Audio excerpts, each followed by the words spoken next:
उत्तराखंड में सेबों की ब्रांडिंग के लिए इंटरनेशनल सेब फेस्टिवल का आयोजन किया गया है। ये 3 दिन चलेगा और 3 दिन में इसमें तमाम प्रदेश भर से तमाम ऐसे वो किसान आएंगे जो सेबों की पैदावार करते हैं। इसके अलावा उत्तराखंड के अलावा हिमाचल प्रदेश, जम्मू कश्मीर के अलावा जहाँ जहाँ सेब का उत्पादन किया जाता है और तमाम जो किसान हैं वो इस फेस्टिवल में शिरकत करेंगे और ये कोशिश करेंगे कि उत्तराखंड का जो सेब है वो किस तरह से देश दुनिया में पूरी तरह से अपनी पहचान बना सकता है। ये देखिए तकरीबन 50 प्रजातियों से ज़्यादा यहाँ पर प्रजातियाँ रखी गई हैं जिसमें सेबों की ब्रांडिंग की जा रही है। कोशिश ये उद्यान विभाग की ओर से की जा रही है कि पूरी तरह से जो उत्तराखंड का सेब है वो इंटरनेशनल लेवल पर मार्केटिंग कर सके, लोग वहाँ पहुँच सके अपने सेब को लेकर, उनको उसका ज़्यादा मुनाफा मिल सके। तमाम जो किसान हैं उत्तराखंड के, चाहे देहरादून के हों, उत्तरकाशी के हों, इसके अलावा जहाँ जहाँ नैनीताल, पिथौरागढ़ जहाँ भी सेब का उत्पादन किया जा रहा है सभी किसान यहाँ आए हुए हैं। तो कोशिश राज्य सरकार ने ये की है कि सेबों की ब्रांडिंग के लिए पूरी तरह से नेशनल से लेकर इंटरनेशनल लेवल पर इन पर किया। यहाँ पर तमाम लोग इसीलिए आए हुए हैं। एक शख्स हमारे साथ हैं। भाई साहब, ये क्या आपके पास डिवाइस है, किस तरह से इस डिवाइस के माध्यम से आप सेबों की पहचान कर पा रहे हैं कि कौन सी क्वालिटी का है, उसके अंदर क्या क्या चीज़ें हैं? हाँ, एक्चुअली हाय, मैं अंकित चौहान हूँ। तो हमने अभी ये डिवाइस डेवलप करा है जो कि सेब की जो इंटरनल क्वालिटी होती है उसको बताता है। अभी क्या होता है, इन सेब्स की क्वालिटी बताने के लिए इसको काटा जाता है, इसमें केमिकल लगाए जाते हैं और बताया जाता है कि इसका स्टार्च क्या है, इसमें कितना शुगर है, ये सब चीज़ों के लिए। बट उसके बाद क्या होता है कि सेब वेस्ट होता है, फार्मर का भी वेस्ट होता है और केमिकल लगने के बाद उसे कोई जानवर भी नहीं खा पाता है। तो उसके लिए हमने ये डिवाइस डेवलप करा है। बेसिकली ये हैंडल डिवाइस है। ये ब्लूटूथ से कनेक्ट होता है हमारे स्मार्टफोन से। उसके बाद आप सिंपल हमें उसे एप्पल से टच करना होता है एक बार, और ये यहाँ पे 3 से 4 सेकंड में यहाँ पे ये आपकी रीडिंग्स दिखा देता है कि एप्पल की क्वालिटी क्या है। इसमें क्या सेब की क्वालिटी और सेब के अंदर क्या क्या प्रोडक्ट चीज़ें हैं वो सब बता रहा है? हाँ जी, ये बताता है कि इसमें शुगर कितना है, इसमें इसकी शेल्फ लाइफ क्या, मतलब आपको कितने दिन के अंदर ये खा लेना चाहिए। कई बार क्या होता है कि हम सेब खरीद लेते हैं लेकिन वो रखे रहते हैं, पता नहीं होता कितने दिन के बाद उसको खाना है, कितने दिन तो उसको फेंकना है। तो ज़्यादातर जैसे हम भी क्या होता है कि हम ले आते हैं लेकिन हमें पता ही नहीं कब खाना है, तो हम वही बताते हैं। उसके अलावा हम ये भी कोशिश करते हैं कि इसमें क्या केमिकल है वही बताएं ताकि इसको ढंग से लोग धोएं और उसको खा पाएँ। मेरे साथ अमित हैं, उन्होंने भी इस टेक्नोलॉजी पे डेवलप करा है।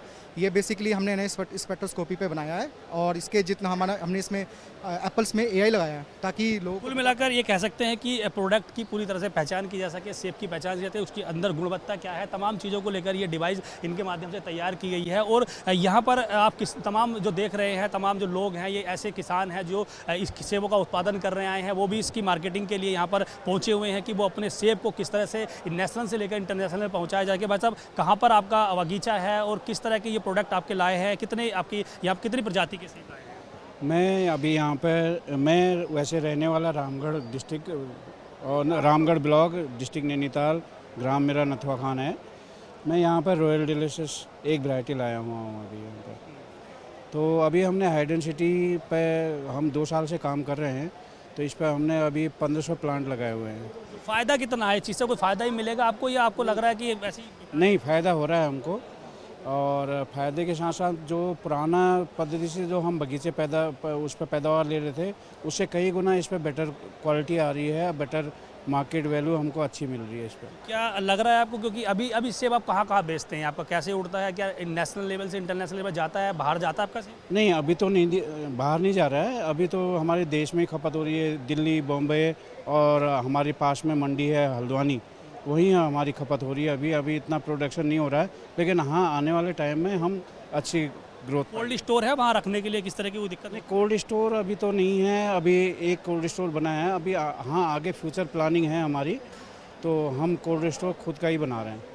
तो कुछ दिक्कतें भी हैं किसानों के सामने कि जो सेब का उत्पादन करते हैं वो तोड़ने के बाद उसे कहाँ रखें, और यहाँ देख रहे हैं कितनी अच्छी बेहतर क्वालिटी के हिसाब से सेबों को सजाया गया है ताकि इंटरनेशनल लेवल पर सेबों की बेहतर तरीके से मार्केट की जाए। इसके अलावा आप इधर यहाँ देख सकते हैं कि किस तरह से अगर हमें पहाड़ी क्षेत्र में अगर हमें उसका उत्पादन करना है, सेबों का बगीचा लगाना है, तो किस तरह से हम उसको लगा सकते हैं। ये एक टेक्निक के तौर पर उद्यान विभाग की पूरी तरह से यह प्रदर्शनी लगाई गई है ताकि जो डिस्टेंस पौधों के बीच में होना चाहिए उसे कैसे रखा जा सकता है। उसके अलावा यहाँ आप ये लहसुन की छोटी जो गिरी देख रहे हैं, ये इसलिए रखी गई है कि यदि आप पहाड़ों में सेबों का उत्पादन कर रहे हैं तो उसके साथ साथ आप लहसुन की भी पैदावार कर सकते हैं। ये एक तरह से बहुत अच्छी तरह से लोगों को समझाने की कोशिश की जा रही है, उन लोगों को जो सेब का अपना व्यवसाय शुरू करना चाहते हैं, क्योंकि कोरोना के बाद बड़ी संख्या में जो लोग हैं वो उत्तराखंड की ओर आए हैं और तमाम ऐसी बंजर भूमि उत्तराखंड में पड़ी हुई है जिसको लेकर आगे ये कोशिश की जा रही है उस भूमि को उत्पादित तौर पर आगे बढ़ाया जाए और वहाँ पर सेबों की पैदावार की जाए। राज्य सरकार सरकार का ये भी लक्ष्य किया गया है कि उत्तराखंड में, क्योंकि अधिकतर जो सेब है वो यहाँ ज़्यादा जो सेब है वो उत्तरकाशी, देहरादून के चक्राता और अलग अलग जगह पैदा होता है, लेकिन अब ये कोशिश की गई है कि इसके अलावा नैनीताल, पिथौरागढ़, टिहरी, चंपावत, इन क्षेत्रों में भी सेबों की बड़ी संख्या में पैदावार की जा सकती है। ये यहाँ पर सेबों के द्वारा जो बनाए गए तमाम प्रोडक्ट होते हैं वो यहाँ पर रखे गए हैं, चाहे मुरब्बे की बात हो, इसके अलावा जूस की बात हो, उनको यहाँ पर तैयार करके रखा गया है। तो ये एक नेशनल लेवल पर कोशिश की गई है कि उत्तराखंड के सेब को बाहर जाकर मार्केटिंग मिल सके, और कोशिश की जा रही है कि जो हमारा कंपैरिजन है, जो उत्तराखंड का सेब है वो दूसरे राज्यों के सेब से क्यों अलग है। यदि ये जो सेब आप देख रहे हैं ये शिमला का सेब है, और शिमला के सेब की सबसे ज़्यादा पहचान होती है, सबसे बेहतर क्वालिटी इसकी होती है। तो आप देख रहे हैं कितनी अच्छी चमक है। तो यही कोशिश की जा रही है कि जो हमारा उत्तराखंड का सेब है वो भी इसी की तरह से चमके, उसको बड़े स्तर पर ब्रांडिंग मिल सके।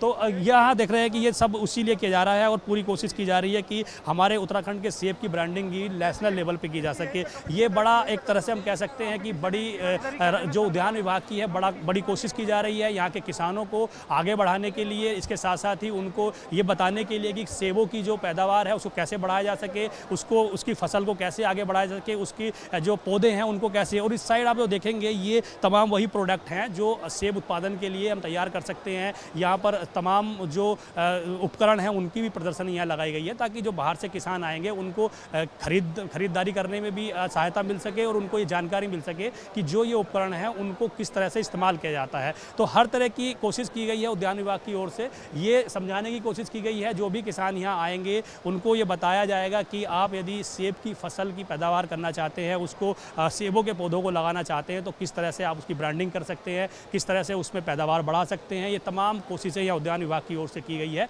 इंटरनेशनल लेवल का पहला फेस्टिवल ये उत्तराखंड में आयोजित किया गया है, जिसमें तकरीबन 50 से ज़्यादा सेबों की प्रजातियाँ रखी गई हैं। अब ये देखना होगा कि राज्य सरकार द्वारा जो बड़े स्तर पर यह फेस्टिवल किया गया उसका किसानों को कितना लाभ मिल पाता है। देहरादून से अपने सहयोगी क्रिस्टोफर लॉरेंस के साथ पंकज राणा, एबीपी गंगा। एबीपी गंगा, खबर आपकी, जुबान आपकी।